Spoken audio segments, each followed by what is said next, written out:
Hello student, आपका स्वागत है आपके चैनल NCERT फैंस में। आज आपकी क्लास प्राचीन भारतीय इतिहास में विदेशी आक्रमण से संबंधित अति महत्वपूर्ण होने वाली है, तो वीडियो को पूरा देखें। अगर वीडियो अच्छा लगे तो वीडियो को लाइक, शेयर और कमेंट करके ज़रूर बताएं। तो शुरू करते हैं। प्राचीन भारत का इतिहास। जैसा कि आपको पता है कि हमारा टॉपिक चल रहा है इतिहास से संबंधित, तो उसमें पार्ट 6 जो है प्राचीन भारत पर विदेशी आक्रमण। तो कौन कौन से प्राचीन भारत पर विदेशी आक्रमण हुए? पहला आता है हक्कामनी ईरानी आक्रमण और दूसरा है यूनानी आक्रमण। तो दो लोगों ने आक्रमण किया प्राचीन भारत पर।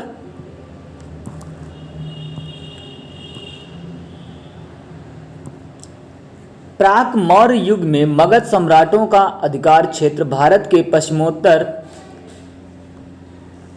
पश्चिमोत्तर प्रदेश तक विस्तृत नहीं था। पश्चिमी प्रदेश तक विस्तृत नहीं था। जिस समय मध्य भारत के राज्य मगध साम्राज्य की विस्तारवादी नीति का शिकार हो रहे थे, पश्चिमोत्तर प्रांतों अराजकता एवं अव्यवस्था का वातावरण व्याप्त था। तो वहाँ अव्यवस्था और अराजकता फैली हुई थी, बहुत चरम सीमा पे।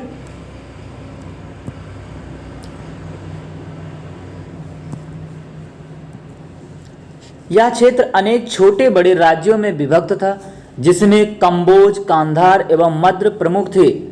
कंबोज, कांधार एवं मद्र जो है प्रमुख थे। इन क्षेत्रों में कोई ऐसी सार्वभौमिक शक्ति नहीं थी जो परस्पर संघर्षरत राज्यों को जीतकर एक छत्र शासन कर सके। इन क्षेत्रों में कोई ऐसी सार्वभौमिक शक्ति नहीं थी जो सभी को जीतकर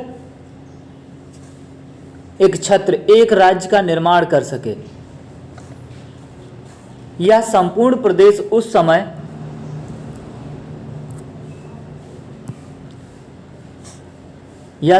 प्रदेश जो है उस समय विभाजित थे।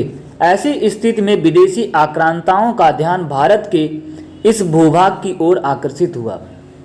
तो इसी वजह से विदेशी आक्रमणकारियों का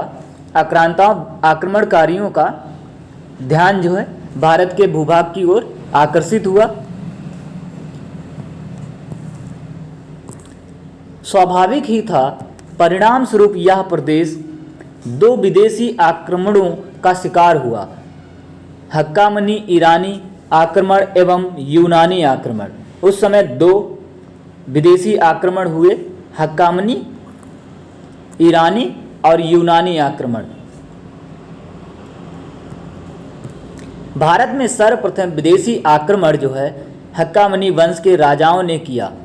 तो किसने, पूछा जा सकता है, सर्वप्रथम विदेशी आक्रमण किसने किया? तो हक्कामनी वंश के राजाओं ने भारत पर विदेशी आक्रमण किया। इस वंश के संस्थापक साइरस द्वितीय, इस वंश के संस्थापक जो है साइरस द्वितीय 558 ईसा पूर्व से 529 ईसा पूर्व ने भारत पर आक्रमण का असफल प्रयास किया। हक्कामनी के जो संस्थापक थे साइरस द्वितीय, इन्होंने आक्रमण किया, तो इनका जो है आक्रमण असफल रहा, ये क्षेत्रों को नहीं जीत पाए। हक्कामनी ईरानी साम्राज्य के प्रमुख शासक, तो इस साम्राज्य के कौन से प्रमुख शासक थे? साइरस द्वितीय 558 ईसा पूर्व से 529 ईसा पूर्व इन्होंने शासन किया। साइरस द्वितीय ने 6ठी शताब्दी ईसा पूर्व के मध्य ईरान में हक्कामनी साम्राज्य की स्थापना की। इन्होंने ईरान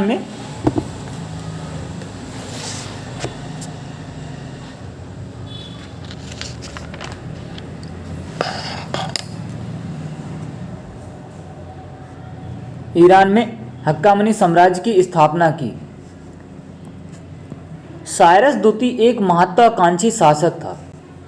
साइरस द्वितीय जो है एक महत्वाकांक्षी शासक था, अतः थोड़े ही समय में वह पश्चिमी एशिया का सर्वाधिक शक्तिशाली शासक बन गया। साइरस ने सिंध के पश्चिम में भारत के सीमावर्ती क्षेत्र की विजय की।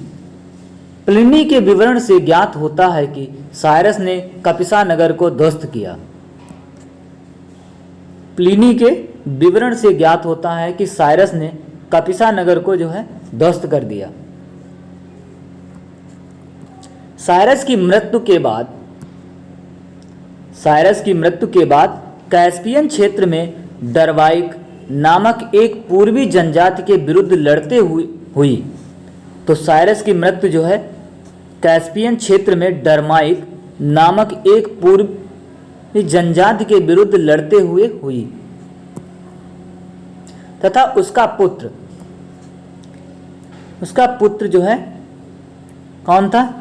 कैम्बिसीज द्वितीय 529 ईसा पूर्व से 522 ईसा पूर्व उसके साम्राज्य का उत्तराधिकारी हुआ।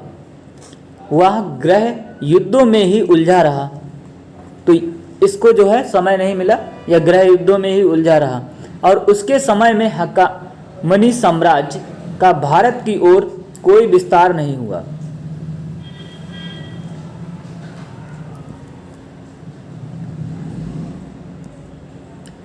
दारा प्रथम या डेरियस प्रथम 522 ईसा पूर्व से 486 ईसा पूर्व,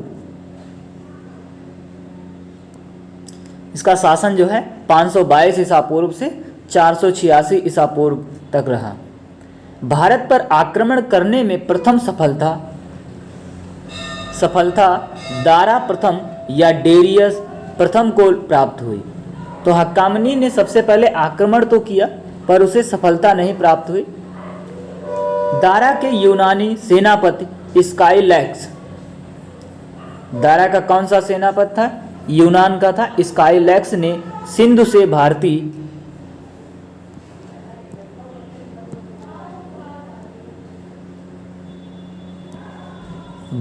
समुद्र में उतरकर अरब और मकरान तटों का पता लगाया। इसने सिंधु से उतरकर अरब और मकरान तटों का पता लगाया। दारा प्रथम ने 516 ईसा पूर्व में सर्वप्रथम कंधार को जीतकर फारसी साम्राज्य में मिला लिया। तो इसने सर्वप्रथम कंधार को जीत लिया। तो यहाँ से प्रश्न बन सकता है कि दारा प्रथम ने सर्वप्रथम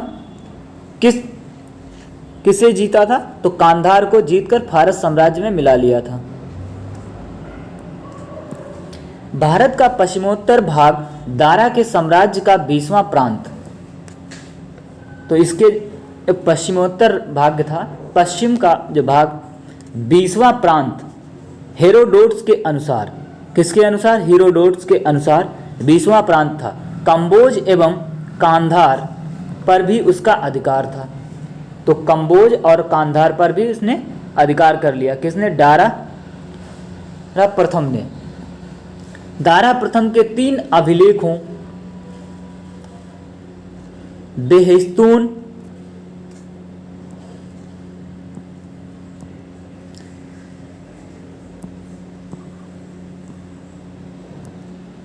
पर्सिपोलिस एवं नक्शे रुस्तम, बेहिस्तून, पर्सिपोलिस एवं नक्शे रुस्तम से यह पता चलता है कि उसी ने सर्वप्रथम सिंधु नदी के तटवर्ती भारतीय भूभागों को अधिकृत किया। तो इसी ने सर्वप्रथम जो है सिंधु नदी के तटवर्ती भूभागों को अधिकृत किया, मतलब जीत लिया उसने। क्षयार्स अथवा जरक्सीज लगभग 486 ईसा पूर्व से 465 ईसा पूर्व। इसके बाद क्षयार्स अथवा जरक्सीज जो है लगभग 486 ईसा पूर्व से 465 ईसा पूर्व तक शासन किया। यह दारा का पुत्र था। यह कौन था? दारा का पुत्र था तथा इसने अपने पिता के साम्राज्य को सुरक्षित रखा, किंतु यह यूनानियों द्वारा परास्त किया गया था। ये ईरानी थे, यूनानियों द्वारा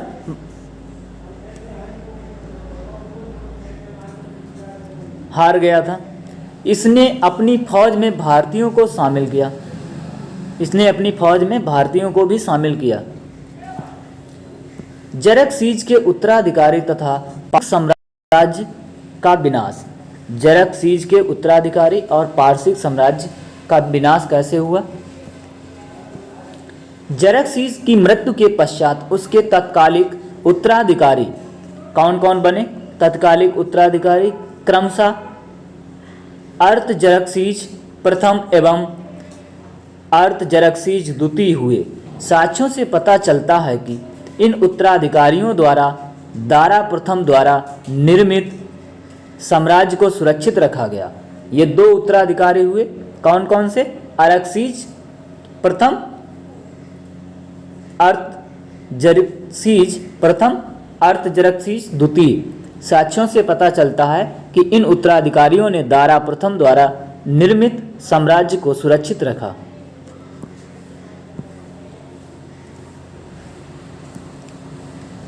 पारसिकों का अंतिम सम्राट दारा तृतीय। अब यहाँ से प्रश्न बन सकता है, पारसिकों का अंतिम सम्राट कौन था? तो दारा तृतीय था। 360 ईसा पूर्व से 330 ईसा पूर्व था। दारा तृतीय को यूनानी सिकंदर ने अरबेला या गौगामेला के युद्ध, अरबेला या गौगामेला के युद्ध 331 ईसा पूर्व में बुरी तरह परास्त किया। इस प्रकार पारसिकों का विनाश हुआ। तो किसने हराया इसको? सिकंदर ने। अरबेला गौगामेला के युद्ध में, अरबेला या कहें या गौगामेला। हक्कामनी ईरानियों द्वारा भारतीय क्षेत्रों पर आक्रमण के कारण, तो इनके द्वारा जो है आक्रमण करने के क्या कारण थे? ईरानी सम्राटों की पश्चिम में सुदृढ़ता, भारत के पश्चिमोत्तर राज्यों की अस्थिर और अराजक राजनीतिक स्थितियां, इसकी वजह से ये इनका ध्यान भारत की ओर आकर्षित हुआ, क्योंकि जब अराजकता होगी तो जीतने में आसानी होगी। पश्चिमोत्तर सीमा प्रांतों का सामरिक और आर्थिक महत्व। पश्चिम में जो राज्य थे उनका सामरिक और आर्थिक दोनों प्रकार से महत्व था। उत्तरापथ मार्ग पर नियंत्रण करने की इच्छा शक्ति। इस मार्ग पर जो है व्यापारिक मार्ग था ये, तो इस पे नियंत्रण करने की इच्छा शक्ति। हक्कामनी ईरानी आक्रमण का भारत पर क्या प्रभाव पड़ा? ईरानी आक्रमण का भारत पर निम्नलिखित प्रभाव पड़ा। तो इस आक्रमण के बाद में भी जो प्रभाव पड़े वो कौन कौन से थे? पहला है समुद्री मार्ग की खोज से विदेशी व्यापार को प्रोत्साहन मिला। समुद्री मार्ग की खोज से विदेशी व्यापार होने लगा।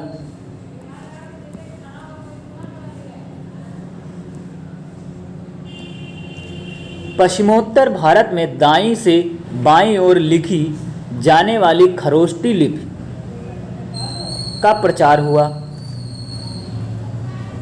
पश्चिमी भारत में जो है दाईं से बाईं ओर लिखी जाने वाली खरोष्टी लिपि का प्रचार हुआ। अशोक के कुछ अभिलेख खरोष्टी लिपि में उत्कीर्ण हैं। तो अशोक के जो अभिलेख हैं कुछ खरोष्टी लिपि में उत्कीर्ण है। ईरानियों की अरमाइक लिपि का प्रचार प्रसार हुआ। तो ईरानियों की कौन सी लिपि थी? अरमाइक लिपि। प्रचार प्रसार हुआ, अभिलेख उत्कीर्ण करने की प्रथा प्रारंभ हुई।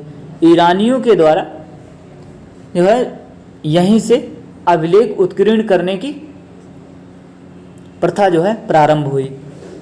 मौर्य वास्तुकला पर ईरानी प्रभाव स्पष्ट रूप से दिखाई पड़ता है, जैसे अशोककालीन स्मारक विशेषकर घंटे के आकार के गुंबद कुछ हद तक ईरानी प्रतिरूपों पर आधारित थे। गुंबद, घंटे के आकार के गुंबद जो है कुछ हद तक ईरानी प्रतिरूपों पर आधारित थे।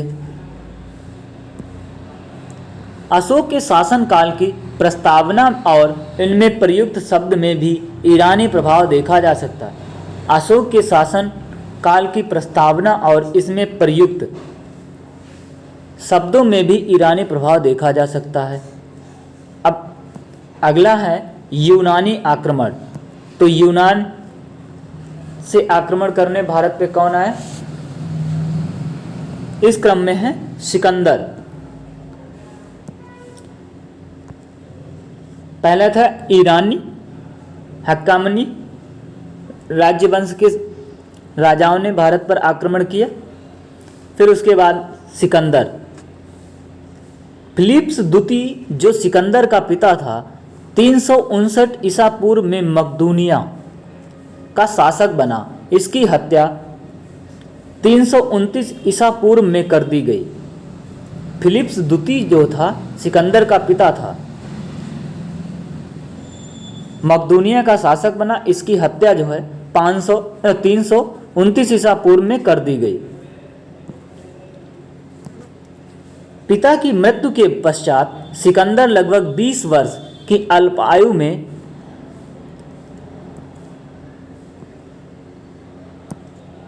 सिंहासन रूढ़ यानी कि सिंहासन पर बैठा। यह अरस्तु का शिष्य था। सिकंदर जो है किसका शिष्य था? अरस्तु का। यूनानी शासक, मकदूनियाई शासक, यूनानी कहें या मकदूनियाई शासक कहें, सिकंदर का भारत पर आक्रमण लगभग 326 ईसा पूर्व में हुआ। तो यहाँ से प्रश्न बन सकता है सिकंदर का गुरु कौन थे? तो अरस्तु। और भारत पर सिकंदर ने आक्रमण कब किया? 326 ईसा पूर्व में। ये कहाँ का शासक था? मकदूनिया का। भारत विजय अभियान के तहत सिकंदर 326 ईसा पूर्व में बल्ख बैक्टीरिया वर्तमान अफगानिस्तान का क्षेत्र, वर्तमान जो है अफगानिस्तान का क्षेत्र जो जीतने के बाद काबुल होता हुआ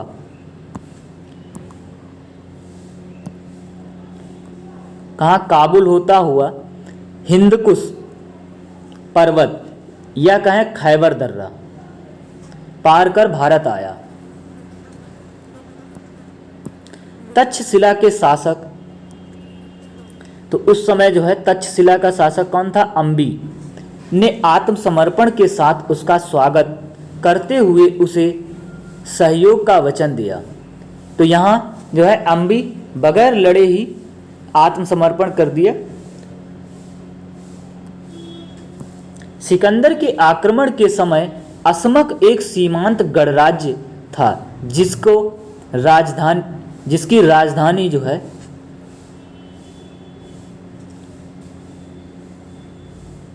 मशक थी। यूनानी लेखकों के अनुसार सिकंदर के विरुद्ध हुए युद्ध में असमक था। बड़ी संख्या में पुरुष सैनिकों के मारे जाने के बाद वहां के स्त्रियों ने शस्त्र धारण किया था। इसी विवरण से पता चलता है कि सिकंदर ने इस नगर की समस्त स्त्रियों को मौत के घाट उतार दिया था। तो असमक की जो है सैनिकों के मारे जाने के पश्चात वहां की स्त्रियों ने शस्त्र धारण किए और वो सब मारे गए। सिकंदर को पंजाब, झेलम तथा चिनाव का मध्यवर्ती क्षेत्र के शासक, इस क्षेत्र में शासक कौन थे? पोरस के साथ युद्ध करना पड़ा, जिसे हाइडेस्पीज या झेलम वितस्ता के युद्ध के नाम से जाना जाता है। इस युद्ध में पोरस की पराजय हुई। इस युद्ध में पोरस की पराजय हुई। अब यहां से प्रश्न बन सकता है, सिकंदर कितने दिन भारत में रुका? 19 महीने तक भारत में रहने के बाद सिकंदर की सेना ने भारत में 19 महीने रुका। सिकंदर की सेना ने नदी के पश्चिमी तट पर पहुंचकर उसको पार करने से मना कर दिया। सिकंदर विजित प्रदेशों को अपने सेनापति फिलिप को सौंपकर स्थल मार्ग द्वारा 325 ईसा पूर्व में भारत से लौट गया। 325 ईसा पूर्व में भारत से लौट गया। सिकंदर ने 2 नगरों की स्थापना की। यहाँ से प्रश्न बन सकता है, सिकंदर ने कौन से 2 नगरों की स्थापना की? पहला है निकाया, विजय प्राप्त करने के उपलक्ष्य में निकाया नगर की स्थापना, जो कि विजय प्राप्त करने के उपलक्ष्य में। दूसरा है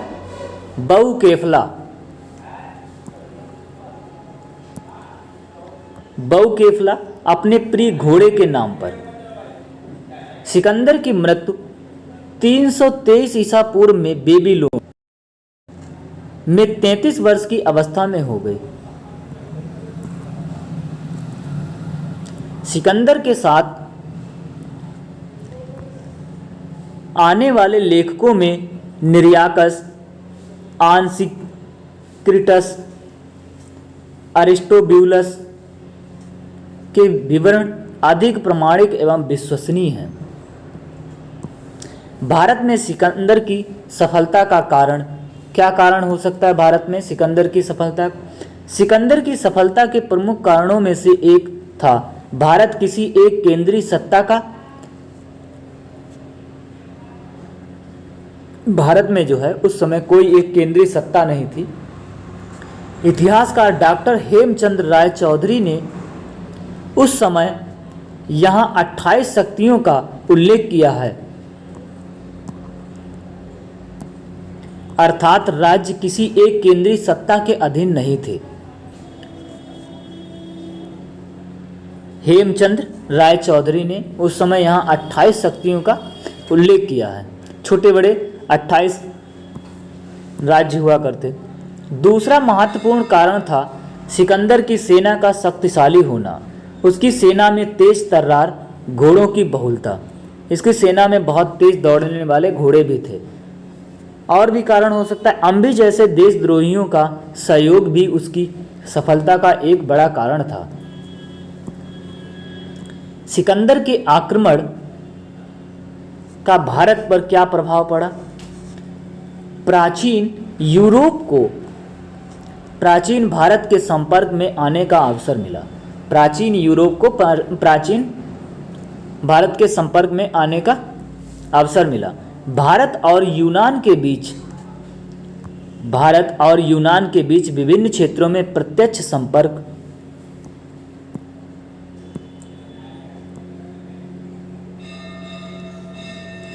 पश्चिमोत्तर भारत के अनेक छोटे छोटे राज्यों का एकीकरण।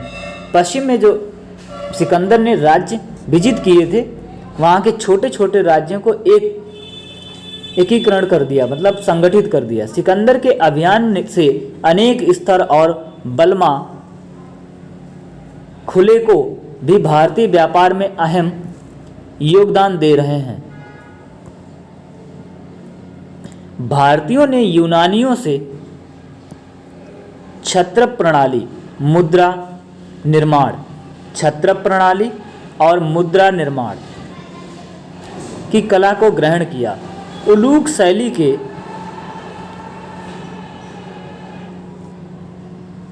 भारत में कांधार शैली की कला का विकास यूनानी प्रभाव का ही परिणाम है। भारत में गांधार शैली इसमें भारतीय यूनानी कला का सम्मिश्रण दिखता है। तो अब जो है हमारे इससे संबंधित हम लोग प्रश्न करेंगे। सिकंदर के आक्रमण के समय उत्तर भारत पर निम्नलिखित राजवंशों में से किस एक का शासन था? तो इनमें से किसका एक का शासन था? ऑप्शन ए है नंद वंश, ऑप्शन बी मौर्य वंश, ऑप्शन सी शुंग वंश, ऑप्शन डी कण्व वंश। तो इस प्रश्न का आपका सही आंसर होगा ऑप्शन ए नंद वंश का शासन था, क्योंकि मौर्य वंश नंद वंश के बाद आया, शुंग वंश मौर्य वंश के बाद और कण्व वंश और भी बाद में। भारत में सिकंदर की सफलता निम्नलिखित कारणों से थी। किन किन कारणों से? उस समय भारत में कोई केंद्रीय सत्ता नहीं थी। अगला है उसको फौज बेहतर थी, यहाँ है उसकी फौज बेहतर थी।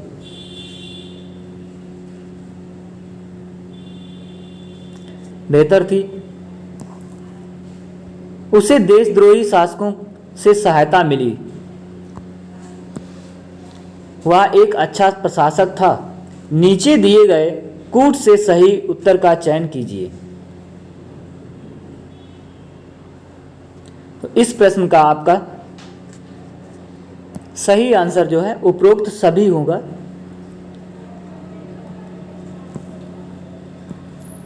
अगला प्रश्न है निम्नलिखित में से कौन सिकंदर के साथ भारत में नहीं आया था? तो निम्नलिखित में से कौन सिकंदर के साथ भारत नहीं आया था? तो इसमें जो है निर्याकस तो आया था, आनेसिक्रिटस ये भी आया था, अरिस्टोब्यूलस ये भी आया था। तो इसमें से डाइमेकस जो है सिकंदर के साथ नहीं आया था। तो आपका राइट आंसर होगा ऑप्शन सी। अगला है प्राचीन नगर तक्षशिला निम्न में से किनके बीच स्थित था?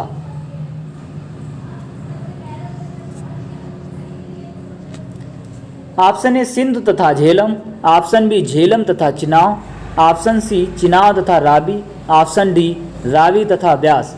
तो इस प्रश्न का आपका सही आंसर जो है ऑप्शन ए सिंधु तथा झेलम के बीच स्थित था। अगला प्रश्न है युद्ध भूमि में बड़ी संख्या में सैनिकों के मारे जाने अथवा आहत हो जाने के बाद किस भारतीय गढ़ अथवा राज्य की स्त्रियों ने सिकंदर के विरुद्ध शस्त्र धारण किए? अभिसार या गलौसाई, कठ, अस्मक। तो इनमें से ऑप्शन डी आपका सही होगा, अस्मक की स्त्रियों ने शस्त्र धारण किए थे।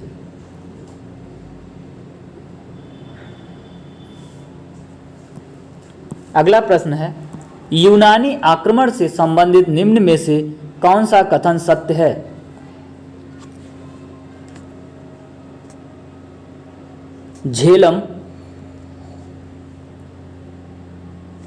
झेलम वितस्ता के युद्ध को हाइडेस्पीच के युद्ध के नाम से भी जाना जाता है।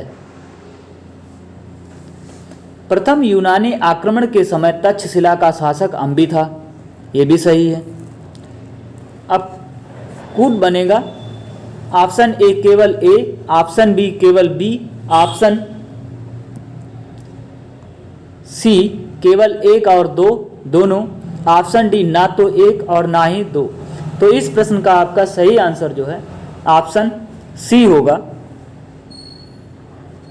एक और दो दोनों। अगला प्रश्न है निर्याकस सिकंदर का जल सेनापति था। निम्नलिखित कथनों पर विचार कीजिए। सिकंदर विजित प्रदेशों को अपने सेनापति निर्याकस को सौंपकर भारत से लौट गया। दूसरा है निर्याकस सिकंदर का जल सेनापति था।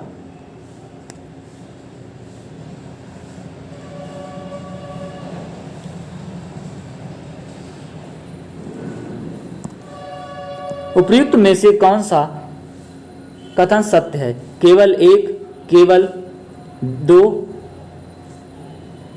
एक और दो दोनों, ना तो एक और ना ही दो। तो इस प्रश्न का आपका सही आंसर जो है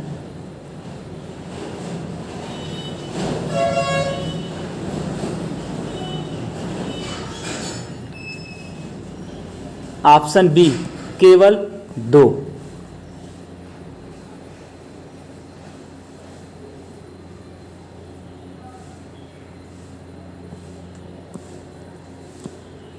सिकंदर के गुरु कौन थे?